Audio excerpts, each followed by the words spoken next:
Those are the podium chairs that await the top three from a sizzling Spanish Grand Prix here at Jerez. A Grand Prix that maybe didn't provide the pyrotechnics that we were maybe expecting at the front, but a tantalizing battle between the top two who are on another level today. Pecco Bagnaia taking his first victory of the 2022 season ahead of Fabio Quartararo. They weren't the only two riders in the race, but at times it felt like it, Simon. An incredible level. As I said, it didn't have the lights out, wheel-to-wheel battle that we might have expected on previous races here at Jerez, but the level between those two was so high. Never more than a second between them. Each lap they were trading hundredths and tenths of a second. No mistakes virtually in the entire Grand Prix between them. Yeah, the no mistake thing was super impressive. Yes, it wasn't exciting, but as a rider, like for the riders out there, that was hard because it's like a battle of wills, who's trying to manage the tyres the best, who is putting everything together without a mistake and being like stubborn lap after lap. It was a proper battle without the overtakes. Well, Pecco Bagnaia will certainly feel he is back in business, his first victory of the 2022 season. Let's hear from the Grand Prix winner now. He's waiting to talk to Matt Burt. Yeah, thanks, Lewis. I think it's fair to say it's been a perfect weekend for Pecco here in Jerez. A stunning pole position yesterday, Pecco. An incredible race. Fabio himself described the pace today as insane. Your first win of the season, the first win for the new Ducati GP22. Is it fair to say you're back in business? For sure, we are back in my best shape. Not physically, but riding. Speaking in riding. This win is for all the Ducati guys that have worked a lot at home and here, and also to my people at home, my family, my girlfriend. That I was not easy in this period. I was always more nervous. So they have helped me a lot. Vale, Ucho, Carlo, Gianluca, everyone. Today was good. It's a beautiful day.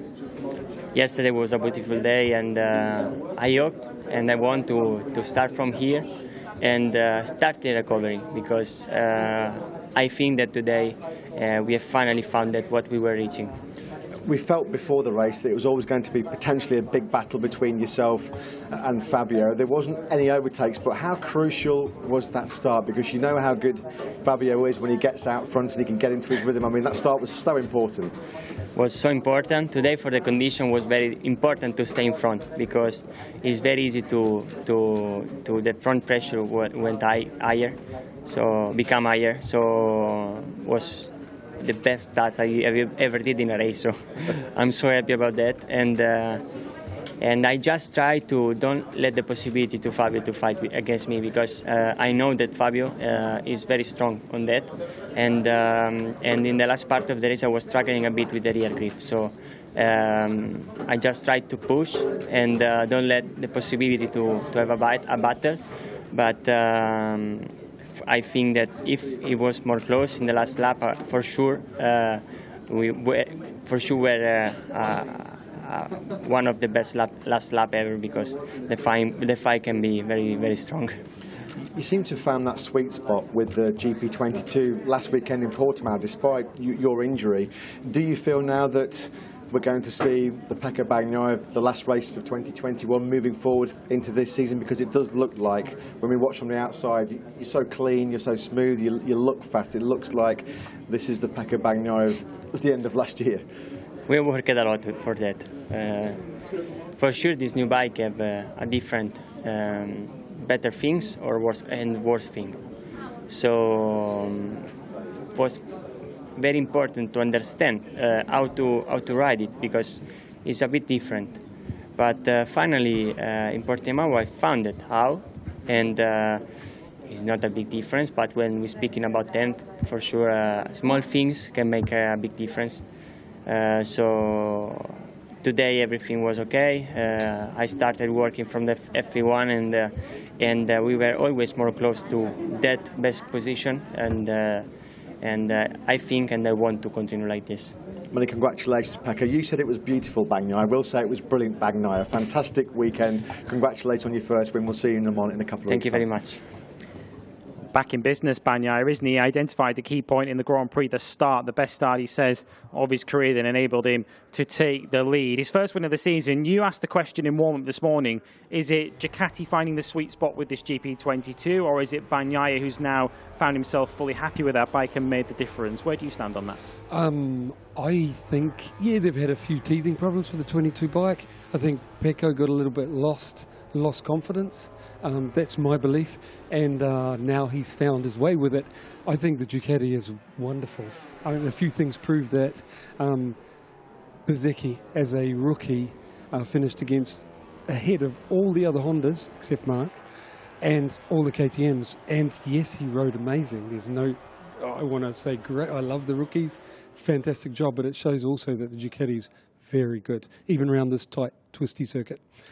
Pecco, what a job. He managed it the whole way. From the first lap, he knew exactly what he was doing and didn't give Fabio a chance to get in the fight, you know, which didn't make it as exciting for us, but he managed it perfectly. Yeah, nothing to choose between the top two today. Fabio Quartararo has to settle for second place in the end, but he still extends his World Championship lead. So in the bigger picture, a satisfactory day for the reigning World Champion. He's now with Matt Bird.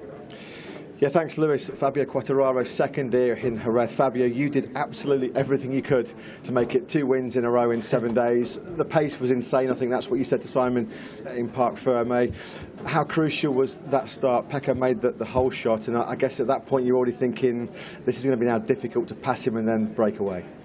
Yes, it was difficult. My goal was to overtake Pecco in the first 2-3 laps, but he was super fast and braking super good and tight, so was tough. And I mean, when I was behind him, my front tire I had the feeling and was that front pressure and front temperature was super high, and then I had to make a small gap to Pecco because I couldn't ride behind him. And then the last laps I gave my best, tried to try something, but was not possible to try any overtakes because he was super fast, super consistent, and yeah, but I'm super happy about this race because our pace was really strong. You did a 1:38.2 on the last lap, which is incredible pace given how difficult the conditions were, how difficult the grip levels were as well. You didn't make a mistake. I mean, that must make you really happy as well, because all season long, even when you've not been fighting for the podium, we've seen you ride so hard and so clean, not making mistakes. So there's so many positives to take from the race, even though you didn't win.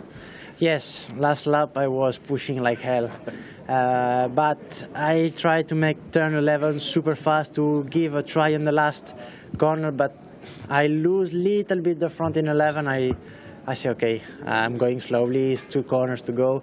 Was no chance to overtake Pecco in the last corner, so I was taking easy in the last 2 corners, but I couldn't try because Pecco on the brake, when he was alone with, let's say, he had not the cool hair, but he was not behind any rider and is much better for the front tire, but he works really well on the first laps to get this chance, let's say. And the French fans are going to be happy because it's the first time that they'll see you as the reigning world champion next time out in Le Mans, and you go there as the outright world championship leader. So how does that feel? Because you're going to get huge support in 2 weeks' time in the French Grand Prix. Yes, it's going to be insane. I mean, I'm really looking forward because I never really had a French GP with full crown, like a world champion, leading the championship. I was already in 2019. It was crazy because I came from my first year of MotoGP, and it was crazy. So I can't imagine this year how it's going to be. I think it's going to be Fabio fever in Le Mans in a couple of weeks' time. Great job today, Fabio. Congratulations. Thank you. Yeah, special atmosphere in 2 weeks' time for the French Grand Prix as Fabio Quartararo returns home as World Championship leader. He threw absolutely everything he had at that Grand Prix today. Of course, it was a difficult start to the season for Yamaha, and of course, it's more a case, I think, of circuits that perhaps suit him and suit the bike a little bit better than Yamaha making a great progress with the bike. But how much credit does Fabio Quartararo get for maximising every single last point out of that Yamaha? He's now getting the benefit from getting those points in the early part of the season. He's now cashing in at these circuits that really suit him. Yeah, I think that we didn't get to see the excitement, like I said earlier, but that was a titanic battle between 2 very skilled guys today, and they will have huge respect for each other after today, because neither of them, like I said, made a mistake. Neither of them gave an inch. Both of them had to try, put their heart into it just to keep the other one at bay, you know. And so, yeah, it was awesome. Fabio just mentioned about losing the front in turn 11 on the last lap. That is awesome. That corner is so fast. It's terrifying, you know. And they have the skill to feel that it's going and just go, we believe. It's amazing. They rode incredible. The mental capacity of a world champion. Well, Aleix Espargaro finished in third place today. Another podium for the Aprilia team, his third podium in 4 races, of course. The progress continues for the factory Aprilia squad. And it, of course, means they lose their concessions going into, well, the remainder of this year, but it'll certainly take effect into next year. Just tangibly, what does that mean for Aprilia? It means 2 less engines for the season. You know, when we start the season, every manufacturer except Aprilia last year, because KTM lost their concessions a couple of years ago, and it means that only 7 engines, and they have to hand the spec in, and they're not allowed to change throughout the year. So 2 less engines and no modifications during the year is what it means. And it means you have to get more kilometres out of the engine. I did a tech talk on that, so I just a couple of days ago, and explained it all. But the good bit is I got to speak to a lot of the manufacturers about this, and Aprilia said that they've been gearing up for this for the last 2 years. And so they said they're running close on the kilometres anyway, trying to finish the year at Valencia, they said, with a fresh engine without going into the 9. So imagining they're already doing it, you know, they can, but they can modify things. I think they're close to managing it. Maybe like KTM, they'll lose a little bit of performance. That's what we saw. KTM deny that, but we saw a little bit of down on speeds. Maybe that'll happen because by winding back the power a little, you get a lot more mileage. So it's safe when you've got 2 less engines. And reduced testing as well for Aprilia going forward as well. So a milestone that I think they certainly wanted to reach in Grand Prix racing. How much credit does Aleix Espargaro deserve, not just for leading the charge and leading the progress of Aprilia, but more specifically today, he had to remain very, very patient in that battle with Mark and Jack Miller. Well put, Lewis. He's really surprised me. I mean, I'm sure he's surprised everyone this year because Aleix, like I said, last after the flag, he's never done a season like this before, you know, hadn't had a win. And now he's regularly finishing on the podium. He's always there, not America, but otherwise he's always there. It's why he's second in the championship. And like I said in Parc Fermé, he's riding like the devil, like unreal. So, yeah, and he's also been the man that's led the development, as you said. So big kudos. Big kudos to Aleix Espargaro, just 7 points off the lead of the World Championship heading to round 7 of the 2022 season. Aleix Espargaro is around ready to speak to us after his 3rd podium of the season. Here he is with Matt.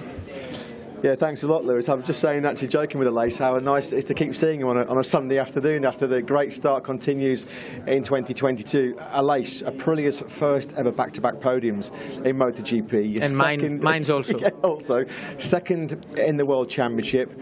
You said in Parc Fermé to Simon, you're living the dream. I guess it's a dream you don't want to wake up from right now. I will not wake up till Valencia. I start dreaming Qatar, and I will try to keep the feet on the ground, but it's real. It's real. We are doing a great job.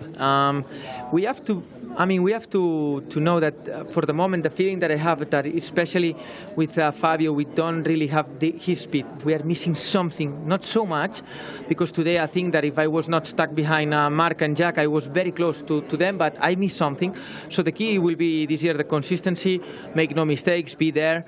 We did almost 33% of the championship, and we are just 7 points behind him. So we are doing a great job, and yeah, I'm very happy because this race was very, very special for me. I race since I was a kid here in Jerez, and I never finished in the podium. So to achieve it in MotoGP it's just crazy. When we talked to you in the qualifying press conference yesterday, you said your pace in FP4 and in FP3, as we could see on worn tyres, was very, very strong. And we always felt like once you, or if you could get through on Marquez and Miller, you would be able to take that podium. But talk us through that kind of dramatic moment into turn 13. Mark lost the front. You were already up the inside of Jack. It looked like it was a bit scary at times.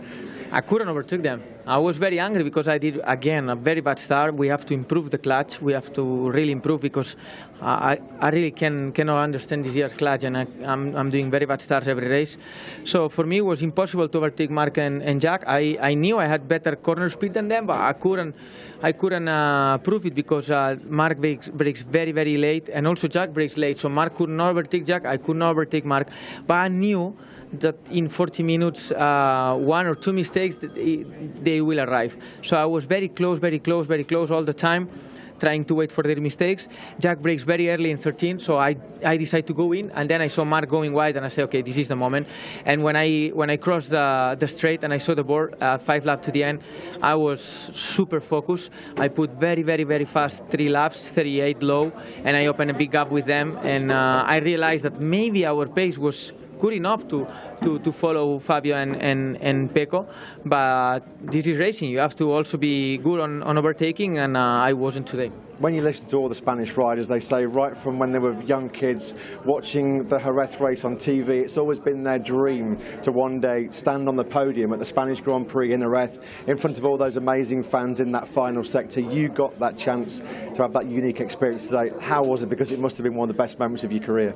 You cannot imagine. It was very emotional on the podium because I would say even more than Argentina, because now it's real. We're fighting for this championship, and here in Jerez, after the pandemic, after the economical crisis, to see the grandstands full again, it was just unbelievable. I remember to be 8, 9 years old racing here in Jerez, but I never finished in the podium, never ever in the Spanish championship. So to finish in the podium here in MotoGP with all the people in the grandstands, it was like a dream. It's unbelievable. It has been a very special weekend, and to see especially Nieto and Pelucchi, double right corner full of people, it was crazy. Yeah. Well, you did your home crowd proud today, Aleix. Another fantastic job. Congratulations. Thank you. Congratulations to Aleix Espargaro. You heard the words from him there. We are fighting for the World Championship. As I say, just 7 points off the lead now of the World Championship, winning admirers and silencing critics everywhere he goes. And he just gave us an idea, didn't he? In the closing stages of that Grand Prix, he referenced it there. Once he did manage to get past Jack Miller and Marc Marquez in this battle for third place, we saw just how much pace he truly had up his sleeve. Yes, I can't improve on his interview. I think it was a great interview. He gave us a little insight into a lot of things, and it was brilliant. The only thing I can add is how he managed things, because like every MotoGP race, super easy to make a mistake, super easy to crash. And this temperature, this tight, twisty track, very hard to overtake, and he didn't muck up, you know, and he passed 2 very good riders. Yes, they had to make a mistake, but he was right there, and like you said, he even had more pace than them, so it's super impressive. Yeah, this is the moment into turn 13 where Jack Miller loses 4th place to Aleix Espargaro. Marc Marquez loses the front going into that left-hander and just about manages to save it on his knee before going on to finish in 4th place. How much credit does Marc Marquez deserve? He said yesterday the best he could expect on a good day is 5th to 10th. He finished 4th. Like I mentioned earlier, all of the other Hondas further back. Tucker had a good day, actually. Sorry, I forgot about that one. He had a good day, but Mark, I think, has overridden that bike. He's made it have a result that if you put all the same riders level-wise on, that it wouldn't have got there, you know. So again, he just squeezed everything out. Amazing save into the last turn. That, yeah, maybe a little bit of luck, but awesome skill. And he said best he could hope for today, last night in an interview, was 5th to 7th. That's where they belong. He ended up 5th. And so he's going to go away happy today. Great effort. Didn't fall off. Yeah, he just got 4th in the end, didn't he, from Jack Miller in the end. Jack Miller finishing in 5th position in the end on a solid day for the factory Ducati team. This was the battle between the trio who were locked together throughout the race. Marc Marquez following Jack Miller for so much of that race, finally managing to get through, but Aleix Espargaro in the end pinching that final podium position. Just behind them was the leading Suzuki of Joan Mir. Alex Rins had a poor day. We'll touch on him briefly in just a second, but how do we assess Suzuki's weekend? Of course, qualifying didn't go their way. Rins out in Q1. Joan Mir unable to get himself higher than 9th on the grid, but surprised they weren't quicker than they were today? Yes. I knew it would have been a really tough job going into the race. I interviewed Livio Supo, team manager, and I knew it would be tough for Alex to come through because this track is just not possible to overtake like he did in Portugal. And so I knew it would be a tough one. And then the front tyre overheating thing, when you're following people close, that was going, I'm pretty sure that was what put a damper to his race. You know, he ran off the track, lost the front in the fast, it was 11-12, ran off the track. Joan Mir had the pace all weekend. I don't know what happened in the race, but for sure some of the same, you know, because he had to be in the fight. Front tyre problem, you know. The thing is, it's a disappointing weekend, you know, points-wise. The main thing for Joan is he saved some for the championship, unlike last weekend. Yeah, Joan Mir brought it home in 6th position in the end. One more rider that we'll briefly touch on before we wrap this up, because I know you're a big champion of the rookies in MotoGP. Marco Bezzecchi, in the end, just pipped on the final lap by Enea Bastianini for 8th. Bezzecchi finishing in 9th position. But when you put it in the context of where the other rookies were, sensational effort. I completely agree. He's surprised us all again. He's regularly the top man, isn't he? And even I've heard other team managers saying, Marco's impressive, you know, and they're the guys that count, you know. So to give his more experienced teammate a hard time right till the end, yeah, even more impressive. Really impressive weekend, all told, for Marco Bezzecchi. Started on that 3rd row and did not look out of place, as we say, in that company up at the front. And then just finally then, before we wrap this up, let's look ahead 2 weeks to Le Mans, the French Grand Prix coming up next. Weather is always a talking point at Le Mans. There is always a pretty decent chance of some rain. Of course, we had a dramatic flag-to-flag race there last year. Who are we expecting the Le Mans Bugatti circuit to favour? My take on Le Mans, let's see if this comes true, is that, yes, weather plays a part, and not just rain, but temperatures. So the bikes that, it's very stop-start, you know, so that's why it suits the Ducati, I think. And because braking stability, but also accelerating from slow turns. But then tyre temperature, because I say weather, but cool weather makes it hard to use the harder tyres for the guys like the KTMs and the Hondas that need to stop that bike and use the harder tyre. If it's cold, they can't use it, and then they can't brake like they want to. So there's a lot of things coming into play there. Yamaha's gone well. Yamahas don't normally suit stop-start tracks, but fingers crossed for Fabio, he can give those Ducatis a hard time. Well, a brilliant atmosphere guaranteed at the Le Mans Bugatti circuit in 2 weeks' time, with Fabio Quartararo heading home as the World Championship leader. The French Grand Prix in 2 weeks' time. We look forward to your company there. But from myself and Simon Crafar, it's a big thank you to you for watching, and we'll see you in 2 weeks' time at Le Mans.